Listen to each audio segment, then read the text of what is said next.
नमस्कार दोस्तों, KNL GK trick YouTube channel पे आप सभी का मैं बहुत बहुत स्वागत करता हूं। मैं मुकेश कुमार और आपके लिए लेके आया हूं बात करें करंट GK। और करंट GK में आज हम बात करेंगे राजस्थान के 5 नवगठित प्रमुख बोर्ड। यानी राजस्थान सरकार ने अभी हाल ही में 5 नए प्रमुख बोर्ड बनाए हैं। तो ध्यान देना, वो 5 बोर्डों का कोई भी क्वेश्चन है वो आपको आ सकता है, इसलिए मैं आपके लिए इन 5 बोर्डों का एक वीडियो बनाया है जो अभी आप देख सकते हो आपके इस यूट्यूब चैनल पे। पहले बोर्ड की बात करें अपन तो Rajasthan state agro industries development board. Rajasthan state agro industries development board. तो Rajasthan state agro industrial development board के बारे में चर्चा करेंगे। तो इस बोर्ड को मंजूरी है वो कब दी गई है? तो मंजूरी दी गई है जनवरी 2022 को, यानी ये जनवरी 2022 में बना है। कौन से विभाग के अंतर्गत आता है? तो ये एग्रीकल्चर विभाग के अंतर्गत आता है, कृषि विभाग का बोर्ड है। और इसके अध्यक्ष है वो बनाए गए हैं कांग्रेस के वरिष्ठ नेता रामेश्वर डुड्डी को। ठीक है, रामेश्वर डुड्डी को इसका अध्यक्ष बनाया गया है। और Rajasthan agro industry development board का अध्यक्ष की बात करें तो ध्यान देना है, रामेश्वर डुड्डी को बनाया गया है। ठीक है, उसके बाद में इस बोर्ड को बनाने के पीछे राजस्थान सरकार का उद्देश्य क्या है? इस बोर्ड को बनाने के पीछे राजस्थान सरकार का उद्देश्य क्या रहा है? तो ध्यान देना, इसका उद्देश्य है वो है मुख्यमंत्री अशोक गहलोत ने राज्य में यानी राजस्थान में कृषि विपणन तंत्र को मजबूत करने के लिए, किसानों की आय को बढ़ाने के उद्देश्य से, यानी कृषि तंत्र को मजबूत करने के लिए, किसानों की आय को बढ़ाने के लिए Rajasthan agro industry development board की स्थापना की है। यह बोर्ड किसानों की आय बढ़ाने के लिए ठोस नीति, अब ये भी ध्यान देना, ठोस नीति बनाने और इसके प्रभावी क्रियान्वयन यानी उसको किसानों के लिए लागू करने का सुझाव देगा। ठीक है, उसके बाद में बात करें कि प्रदेश स्तर की बात करें तो प्रदेश के अधिकाधिक यानी ज़्यादा से ज़्यादा किसानों को एग्रो प्रोसेसिंग और मूल्य संवर्धन से जोड़ने के लिए ये बोर्ड है, ये बनाए गए हैं। तो ध्यान देना कि अपना बात चल रही है कि पहले 5 बोर्ड अभी गठित किए राजस्थान सरकार ने, और 5 बोर्डों में जिसका अध्यक्ष है वो किसको बनाए गए हैं? अध्यक्ष बनाया गया है वो बनाया गया है रामेश्वर लाल डुड्डी को। ठीक है, रामेश्वर लाल डुड्डी को इसका अध्यक्ष बनाया गया है। आपको सीधा क्वेश्चन पूछा जा सकता है ये बोर्ड कब बना? तो जनवरी 2022 में बना। ठीक है, और Rajasthan agro industry development board का अध्यक्ष है वो कौन बना है? रामेश्वर लाल जी डुड्डी को बनाया गया है। ठीक है, तो यहाँ से इसका उद्देश्य कि अपन लोगों ने बात की थी कि कृषि विपणन तंत्र को मजबूत करना, किसानों की आय को बढ़ाना, किसानों के लिए ठोस नीति बनाना और उस नीति को किसानों के लिए लागू करना, उसका सुझाव देना। ठीक है, ये इसके प्रमुख उद्देश्य हैं। उसके बाद में आगे बात करते हैं दूसरे बोर्ड की, और दूसरा बोर्ड है गाड़िया लोहार कल्याण बोर्ड। गाड़िया लोहार कल्याण बोर्ड की मंजूरी की बात करें तो नवंबर 2022 को ये बोर्ड है ये गठित किया गया है। उसके बाद में इसके प्रशासनिक विभाग यानी गाड़िया लोहार बोर्ड है वो किस विभाग के अंतर्गत आता है? तो इसके विभाग की बात करें तो सामाजिक न्याय एवं अधिकारिता विभाग इस बोर्ड का प्रशासनिक विभाग होगा। ध्यान देना, ये सामाजिक न्याय एवं अधिकारिता विभाग के अंतर्गत आता है। उद्देश्य क्या रहेगा इसमें ये बात करें तो राजस्थान के मुख्यमंत्री अशोक गहलोत ने गाड़िया लोहार जनजाति के विकास के लिए बड़ा फैसला लेते हुए गाड़िया लोहार कल्याण बोर्ड का गठन किया है। और मंजूरी मिलने के बाद में गाड़िया लोहार समाज के लिए भी अलग से राज्य गाड़िया लोहार कल्याण बोर्ड का गठन किया जाएगा। ठीक है, उसके बाद में बात करें इसके उद्देश्य की तो उद्देश्य में क्या रखा गया है कि भी गाड़िया लोहारों को प्रस्तावित बोर्ड का काम गाड़िया लोहार समाज के विकास एवं कल्याण के लिए विभिन्न योजनाएं प्रस्तावित करना है। इस समुदाय को समाज की मुख्य धारा से, ध्यान देना, समाज की मुख्य धारा से जोड़ने के लिए स्थायी निवास उपलब्ध करवाने तथा उसके लिए संचालित विभिन्न कल्याणकारी योजना के लिए विभिन्न विभागों का समन्वय स्थापित करने के लिए इसकी स्थापना की गई है। उसके बाद में बात करें संरचना, इस बोर्ड में कुल कितने सदस्य होंगे?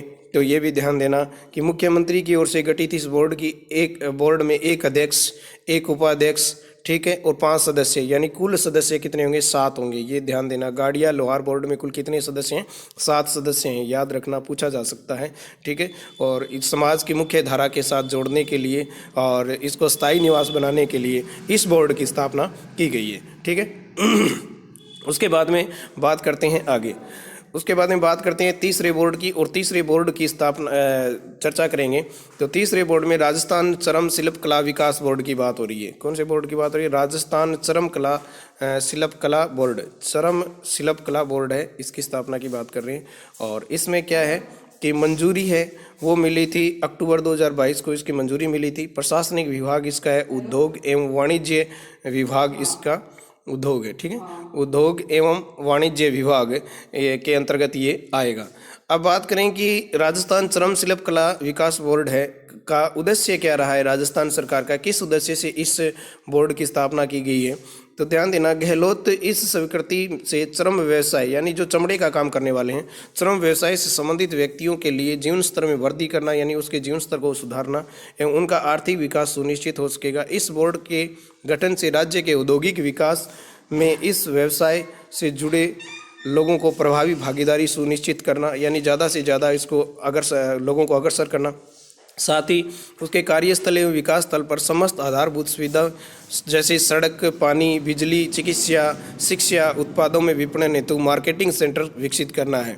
यानी इस काम से जो जुड़े हुए लोग हैं उनको सुविधा उपलब्ध करवाना है, और जो बना हुआ माल है वो मार्केट तक कैसे पहुंचाना है वो उपलब्ध करवाने की व्यवस्था की गई है।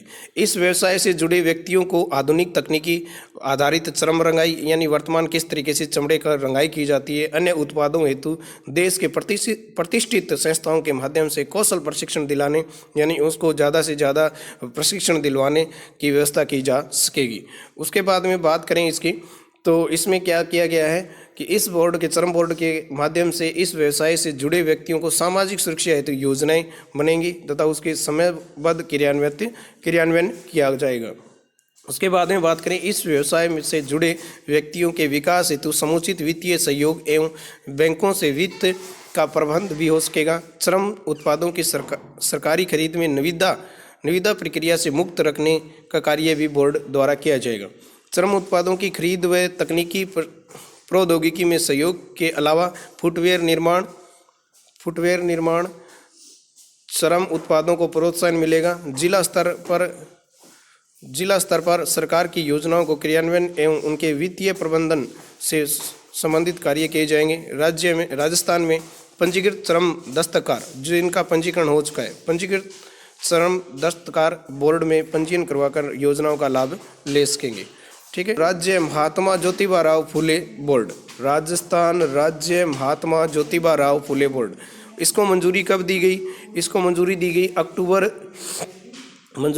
अक्टूबर 2022 को। ध्यान देना, इंपॉर्टेंट है, ये आ सकता है ये बोर्ड। और प्रशासनिक विभाग में के अंतर्गत ये सामाजिक न्यायिक आधिकारिक विभाग के अंतर्गत रखा गया है इसको। और इस बोर्ड की स्थापना करने के पीछे राजस्थान सरकार का उद्देश्य क्या रहा है, तो इस बोर्ड के पीछे राजस्थान सरकार का उद्देश्य रहा है वो है, मुख्यमंत्री ने इस निर्णय से काछी, कछवाहे, माड़ी, सैनी आदि बागवान समाज के विभिन्न वर्गों के सामाजिक व शैक्षणिक स्तर में वृद्धि हेतु की गई। ध्यान देना, इसमें कुछ जातियां रखी गई है, वो याद रखनी है, पूछी जा सकती है, काछी, कछवाए, माड़ी, सैनी। ठीक है, याद रखना, काछी, कछवाए, माड़ी, सैनी जो किस प्रकार की जातियां हैं, बागवानी करने वाली जातियां हैं या बागवानी समाज है ये। इस नवगठित बोर्ड द्वारा आर्थिक अभिवृद्धि के लिए विभिन्न योजनाएं प्रस्तावित की जाएगी तथा आवश्यक मूलभूत सुविधाएं उपलब्ध करवाई जाएगी। ठीक है, आवश्यक मूलभूत सुविधाएं हैं जो उपलब्ध करवाई जाएगी। कौन से समाज की बात हो रही है, इसमें काछी, कछवाए, माड़ी, सैनी समाज की बात हो रही है। उसके बाद में बात करें, इस बोर्ड से बागवान समाज, यानी जो बागवानी करने वाला जो समाज है, समाज के लिए विभिन्न विकास कल्याण बोर्ड से संबंधित योजनाओं का प्रारूप तैयार होगा तथा इन वर्गों की कला एवं संस्कृति को बढ़ावा दिया जाएगा। कला एवं संस्कृति को भी बढ़ावा दिया जाएगा। ठीक है, उसके बाद में बात करें, परंपरागत जो इनका व्यवसाय है उसको ज़्यादा से ज़्यादा लाभ पहुंचाया जाएगा, जिससे इन चारों समाजों की आर्थिक स्थिति को भी मजबूत किया जा सके। उसके बाद में 5वां बोर्ड है जो गठित किया है, उसका नाम है राजस्थान राज्य रजक कल्याण बोर्ड। ध्यान देना, यहाँ राजस्थान राज्य रजक कल्याण बोर्ड की बात की जा रही है। अभी हाल ही में 5वां बोर्ड है और ये बनाया गया है जो अपने राजस्थान के अंतर्गत क्या काम करेगा, ये भी हम लोग इस बोर्ड के अंतर्गत चर्चा करेंगे। इसको मंजूरी दी गई है, वो अक्टूबर 2022 में इसको मंजूरी दी गई है और इसका गठन है वो सामाजिक न्याय एवं अधिकारिता विभाग के अंतर्गत किया गया है। ठीक है, सामाजिक न्याय एवं अधिकारिता विभाग के अंतर्गत इसका गठन किया गया है। इसका प्रशासनिक ढांचा है वो ये विभाग देखेगा और इसका उद्देश्य क्या रहेगा, तो यहाँ पर आपको ध्यान देना है मेरे प्यारे दोस्तों। आपको पूछा जा सकता है, रजक का अर्थ भी पूछा जा सकता है। रजक शब्द है वो कौन से समाज के लिए प्रयुक्त किया जाता है, तो रजक शब्द है वो धोबी समाज के लिए प्रयुक्त किया गया है। ठीक है, तो यहाँ ध्यान देना, रजक समाज के विभिन्न वर्गों की स्थिति का जायजा लेने के लिए प्रमाणिक सर्वे रिपोर्ट के आधार पर इन वर्गों को मूलभूत सुविधाएं उपलब्ध करवाने तथा उनकी समस्याओं की पहचान कर उन्हें दूर करने के लिए सुझाव देने के उद्देश्य से इस बोर्ड का गठन किया गया है। इस बोर्ड से राजस्थान रजक इस मंजूरी से राजस्थान राज्य रजक कल्याण बोर्ड का गठन होगा और वह राज्य के रजक समाज के लिए संचालित कल्याणकारी योजनाएं हेतु विभिन्न विभागों में से समन्वय बढ़ सकेगा। यानी ये अलग अलग विभागों से ये समाज जुड़ेगा। परंपरागत व्यवसाय के वर्तमान हालात में बदलाव लाकर इसे अधिक सुदृढ़ बनाने की बात की गई है। तो ध्यान देना मेरे दोस्तों कि अपन बात करें कि राजस्थान में हाल ही में 5 बोर्डों का गठन किया गया है। पहला बोर्ड है Rajasthan state agro industry development board, ये किसानों के लिए बना है। इसका अध्यक्ष है वो रामेश्वर डूडी को बनाया गया है। ठीक है, और उसके बाद में अगला बोर्ड है गाड़िया लोहार कल्याण बोर्ड, इसकी स्थापना नवंबर में की गई है और ये सामाजिक एवं अधिकारिता विभाग के अंतर्गत ये बोर्ड आता है। ठीक है, गाड़िया लोहारों को स्थायी निवास के लिए बोर्ड बनाया गया है। उसके शिक्षा से मुख्य धारा से जोड़ने और शिक्षा से जोड़ने का इसमें काम किया जाएगा। उसके बाद में ध्यान देना कि गाड़िया लोहार बोर्ड में कुल कितने सदस्य हैं, तो गाड़िया लोहार बोर्ड में कुल सदस्य हैं वो 7 सदस्य हैं। एक अध्यक्ष होगा और एक उपाध्यक्ष होगा, 5 उसके क्या रहेंगे, सदस्य रहेंगे। उसके बाद में बात करें राजस्थान चरम शिल्प कला विकास बोर्ड की, तो इस अक्टूबर 2022 में बनाया गया है। ये उद्योग एवं वाणिज्य विभाग के अंतर्गत रखा गया है। यानी चमड़े का काम करने वाले जो भाई हैं उनको ज़्यादा से ज़्यादा उसको मार्केटिंग हो सके, उसके स्वास्थ्य, सड़क, पानी, बिजली आदि का ध्यान रखा जा सके, इसलिए ये बोर्ड की स्थापना की गई। अगला बोर्ड है राजस्थान राज्य महात्मा ज्योतिबा फुले बोर्ड और इसकी स्थापना अक्टूबर 2022 में की गई है। ये भी सामाजिक न्याय और अधिकारिता विभाग के अंतर्गत रखा गया है। ठीक है, उसके बाद में बात करें 5वें बोर्ड की, तो राजस्थान राज्य रजक कल्याण बोर्ड और इसकी स्थापना है वो अक्टूबर 2022 में की गई। इसका भी सामाजिक न्याय एवं अधिकारिता विभाग के अंतर्गत रखा गया है। ठीक है, तो 5 बोर्ड अभी बनाए गए हैं और यहाँ पर रजक शब्द किसके लिए, धोबी समाज के लिए है और धोबी समाज के लिए ये क्रियान्वित किया जाएगा। ठीक है दोस्तों, अगर मेरा वीडियो आपको अच्छा लगा है तो लाइक ज़रूर करें, कमेंट करें, शेयर करें और मुझे इंस्टाग्राम पर कुमार नेचर लवर के नाम से आप फॉलो भी कर सकते हैं।